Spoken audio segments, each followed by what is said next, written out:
Welcome back. You're still watching the Afia Morning Show. Thank you for staying tuned. And right now, we talk about the fallout of this year's August meeting. Now, it's no longer news that it was a shocking incident at St. Mary's Catholic Church in Udi, local government area of Enugu State, when the parish priest clashed with members of the women's group during their annual August meeting at the weekend. Eyewitnesses say the priest had earlier instructed the women to hold their gathering at another venue away from the church altar, insisting that the meeting should not take place inside the church building. However, for unconfirmed reasons, the women went ahead and set up their meeting inside the church, right in front of the altar, leading to this.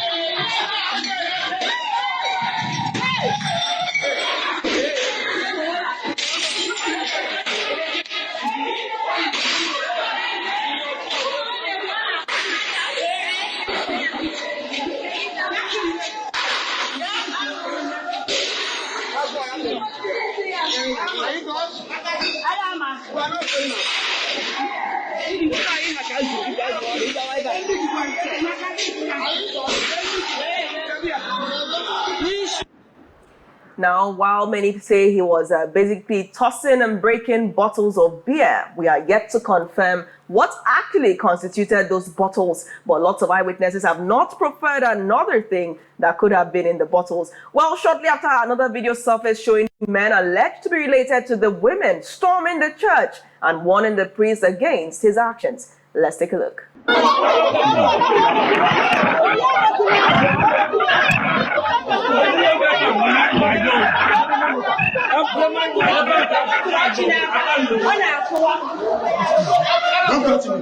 How can I disturb labor? How can I disturb labor?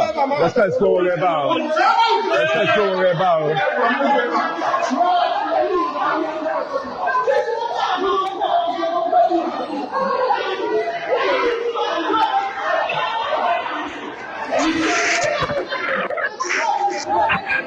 Aku baca benda sini, brother.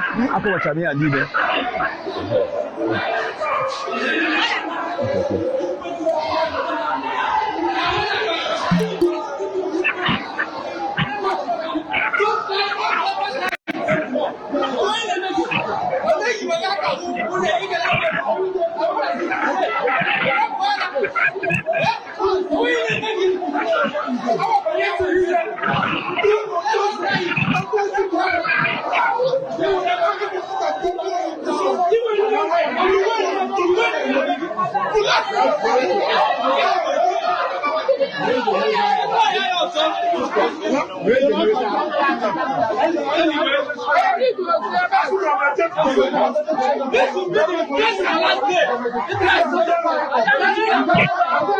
Please amplify the code from here. The voice is so that I'm not hearing anything.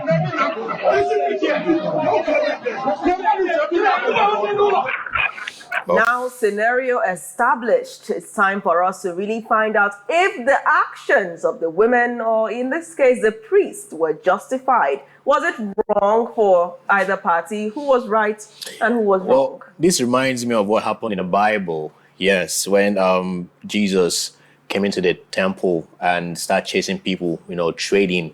And, it just a perfect, money changers. It's just a perfect picture of you participate in my Father's house. Right. This is what I just saw right now. But if the priest told the women not to celebrate inside the church, right? It's only right for them to respect that. But the way he went about it, though, this is the modern time. I'm not talking about the New Testament or in the Bible, by the way, Jesus Christ. I mean, I don't think you can shy away from the euphemism and all that. You can't shy away from the Bible, because this looks like decades, like centuries later, such an event like you already cited is being replicated. Itself. Right. But we do have a President Women Support Women for Human Empowerment and Mentorship Initiative joining us virtually from the state, a women leader that will be telling us if the women were justified in their actions, or if, who was wrong, who was right. Onyinye Mamah, thank you for making our time to join us this morning. Okay, good morning from my base. It was such a scenario. The drama wasn't pleasant at all, both from the side of the women who were rebellious and full of faction-driven spirits, to the outburst of the priest who poured his whole vehemence on the women that were already gathered. You said something striking, Onyinye Mamah. Let me comment there because I really want us to put this in perspective. Now, there are things that are unclear. We're not sure if they were actually drinking beer in church because we could not see the labels of the bottles that the priest was seen breaking clearly.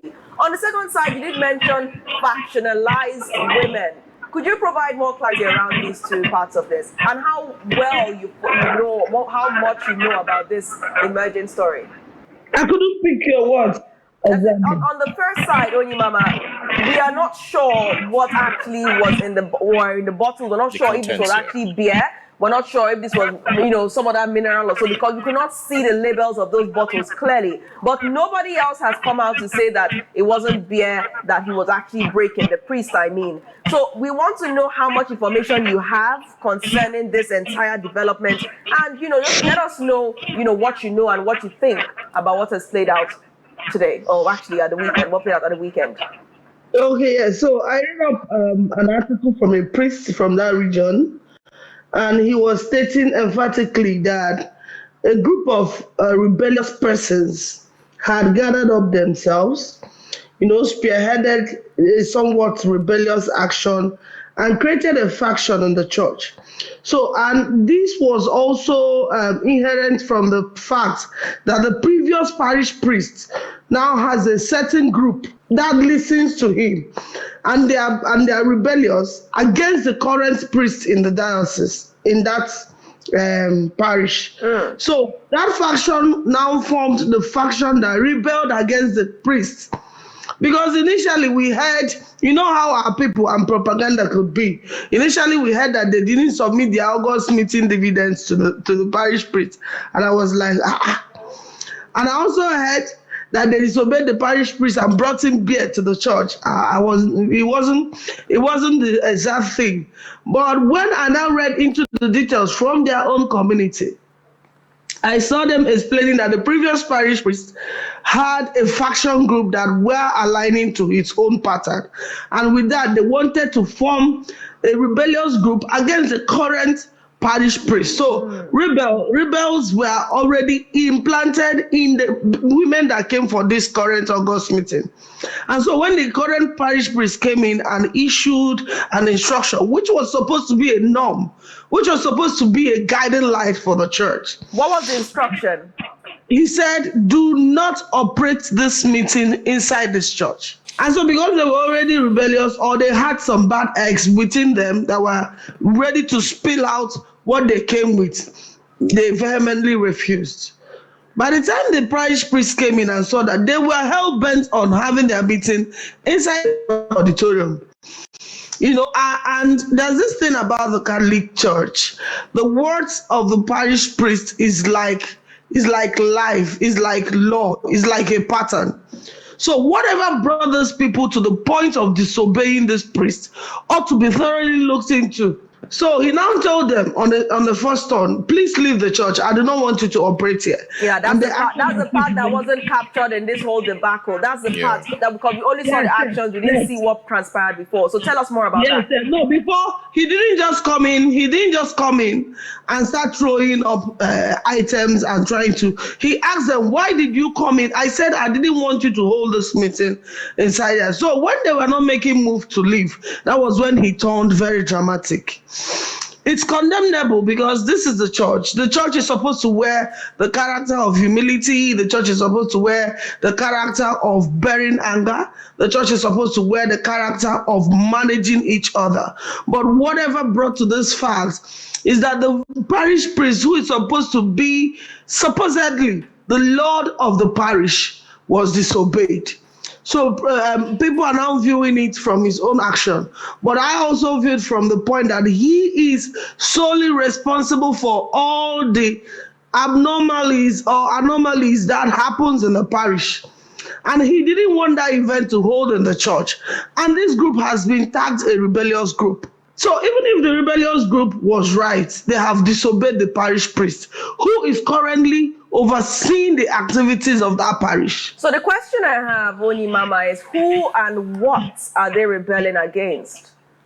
Okay, so they were not deep with divulging the information. It was just cooked up that the former parish priest has a group that aligns to him, which were against this current parish priest.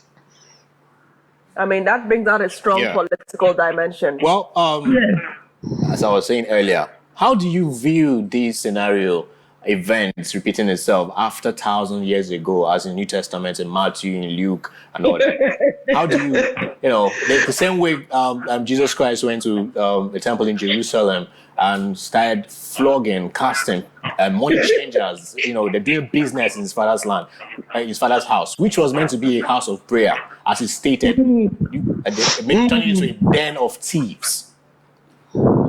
If you listen to my tone, if you listen to my diversion, my choice of condemnation, you would notice that I outrightly am not condemning the correct parish priest. Why? He is the sole responsible adult in charge of each parish that is handed over to him. And he has a right to say, don't hold it here, hold it there. He has a right to say, okay, hold it at the center, don't hold it in the front.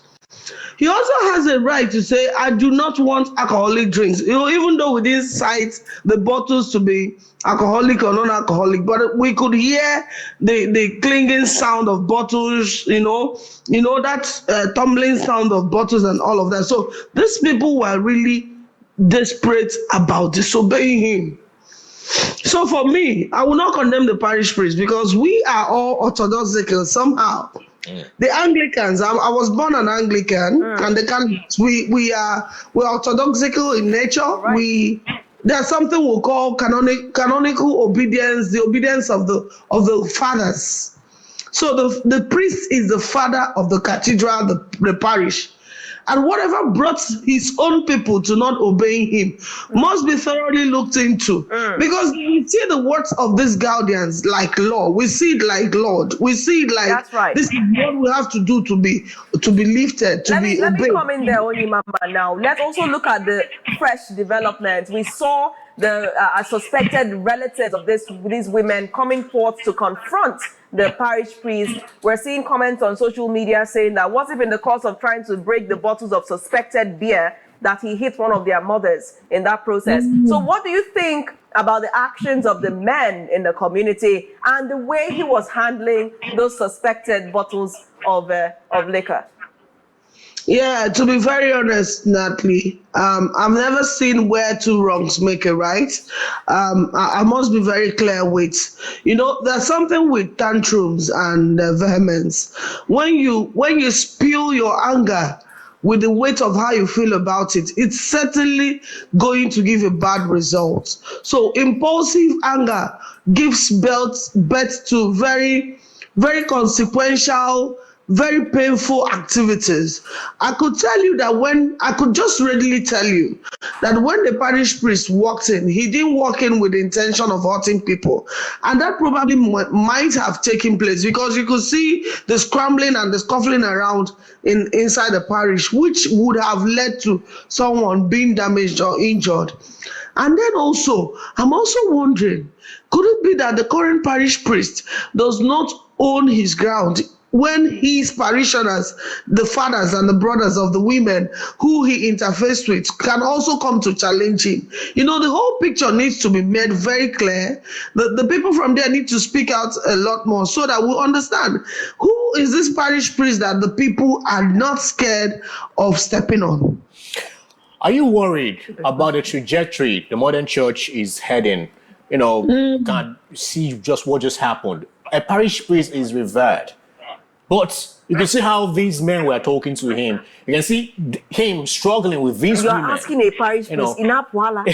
In Apwala, you're asking a parish priest. Are you worried? Is the church the place you go to seek succor, to get that knowledge, to refill yourself. But it's turning to a madhouse. right? Are we deviating from Christianity and the followers of Christ and getting too political too, entering the church? Yeah, you see, I can't agree less with you. I think we've lost the track somehow. The church has cheapened its quality to the point where people can now come out and outrightly voice out their intentions and their anger without withholding a thing. I recall that in those days, the church was so revered and so scared, such a scare for believers that even when you're walking into the church, as if you've never committed sin. I don't know what gave rise to this trajectory. Probably because we've also aligned ourselves to a lot of money mongering activities in the church, less of the salvation preaching, less of soul winning and soul hunting, to more of looking for structures, money, making a name, knowing who does that, and all. There's such a level of deviation in the church. But that's notwithstanding, some priests are still on track, doing what they have to do and doing it properly. That's right. It means that the church needs to gain back its spice and own its salt by going back to those days where we feared the Lord so much and we had salvation almost as if we could touch it. Salvation was almost tangible. We were scared of misbehaving. You remember those days where people walk up to take communion and it's as if they have never told a lie. They have never committed anything. That's because the church was sanctimonious. The church was puritanic. There were order. Everything was orthodoxical. There's a setting in church where you walk carefully, you talk carefully. In fact, there's a level of noise you make in church, and people say, "Don't you know your church? Why are you shouting? Why is your baby disturbing?" Those things are fizzling out of the church, and I know it's probably because we've lost track so much so, and we're not thinking about it. All right. I mean, in the aftermath of this, Onyinye Mamah, now we need to wrap up. We're out of time. In 30 seconds, what do you see being the ripple effect of what has played out at St. Mary's? What do you see the ripple effect being? Do you see the bishop coming in? Do you see other priests weighing in? What do you think will be the next line of action? Do you see a formal statement from the Enugu State First Lady addressing the attitude of the women who were drinking suspected alcohol in church? All right. So, as the daughter of a retired Anglican priest, I'm from the church too, Nadley. Right. I'm from the altar too. Yeah. So I can tell you that the bishop is going to weigh in. The first lady of the council, not the first lady of the state now, will also weigh in alongside his husband, the mayor of the council. And I also know that there's a governing body for the women in the church known as CWO, Catholic Women Organization. So if a collected number of them were not perpetrators of this scuffle, this problem, I think they should be called to book and order put back to the church. I mean, you see, that's where the people who always talk about the church carelessly, but I hope we retrace our steps and find a way to put things in order. All right. Thank you so much, Onyinye Mamah, for joining the program today. We'll continue to watch and see as developments unfold in this story, and we hope that the image and the white linen of the church can be redeemed away from politics, away from railway tracks that appear to be derailing the train. Thank you once more. Okay, madam. Okay. Thank you very much. And that brings us to the very end of the Afia Morning Show today. On behalf of the entire production team of the Afia Morning Show here on Afia TV, I remain your host, Nathalie Oku, saying thank you. Ojinwachiku, have a splendid Monday and a week ahead. Bye for now.